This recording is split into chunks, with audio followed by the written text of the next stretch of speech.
Have you ever helped someone so much that they stopped appreciating you? Have you ever given your time, your energy, your kindness, and somehow it was never enough? Here's the truth most people learn too late.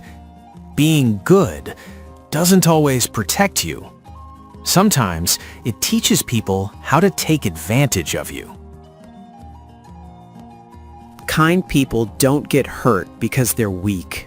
They get hurt because they keep saying yes when their body and mind are begging for rest.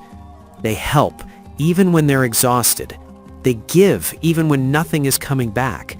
And they tell themselves that kindness, sooner or later, will be noticed and returned.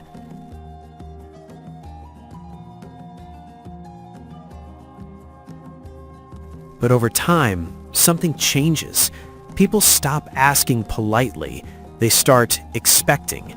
Your effort becomes invisible. Your time feels unlimited to others. And the more you give without boundaries, the less your kindness is respected and valued. This is how self-respect slowly disappears, not all at once, but one unprotected yes at a time.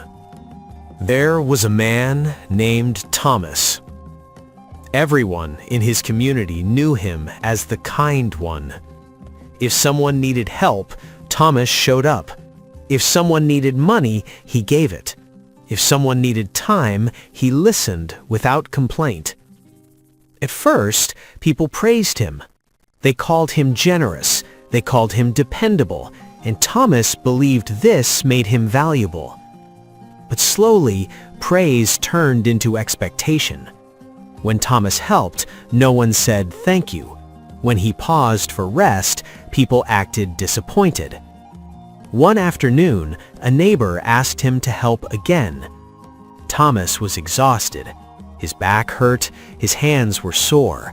He wanted to rest. He needed to rest. Still, he said yes. He worked the entire day under the sun, pushing his body past its limits. And when he finished, the neighbor didn't thank him. Instead, he said, "Come back next week, there's more to do." That night, Thomas lay awake, staring at the ceiling. His body hurt, but his heart hurt more. For the first time, he asked himself a question that wouldn't leave him. Why do I give so much and feel so empty in return? In that silence, something became clear to Thomas. His problem wasn't that people were cruel. It was that he never gave them a reason to respect his limits. He had confused kindness with sacrifice. He believed being good meant always agreeing. But the truth was harder to accept. When you never say no, people stop valuing your yes. When you're always available, your time feels unlimited to others. And slowly, without noticing, your kindness turns into an obligation, something people take, not something they appreciate.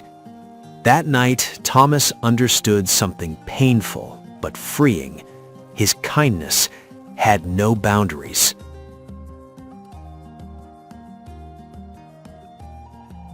Thomas didn't stop being kind. He stopped being careless with his kindness.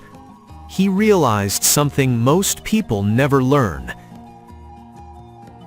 Helping everyone is not generosity. It is self-neglect. Real kindness requires discipline. It means knowing when to help and when to step back. Because every time you ignore your limits, you teach people that your energy is free and unlimited. Confidence is not being loud. Confidence is being able to say no without anger, without guilt, and without explaining yourself. Self-respect begins when you understand this. Not everyone deserves access to your time, your effort, or your generosity. When you give without limits, people stop valuing what you do. But when you choose carefully, your help becomes meaningful. Saying no doesn't make you selfish, it makes your yes powerful. And consistency matters, because boundaries only work when you keep them, every time, with everyone. This is how kindness stays strong, not by disappearing, but by being protected. From that moment on, Thomas changed. He still helped people, but he learned to choose who truly deserved his effort. Some people were upset, some walked away, and that's when he realized something important. The people who only value you when you give everything were never respecting you to begin with. Over time, the right people stayed. They appreciated his effort. They respected his time. Thomas felt something he hadn't felt in years: freedom, peace, and clarity. Being good didn't make him weak. Being wise made him strong. And that wisdom made him free.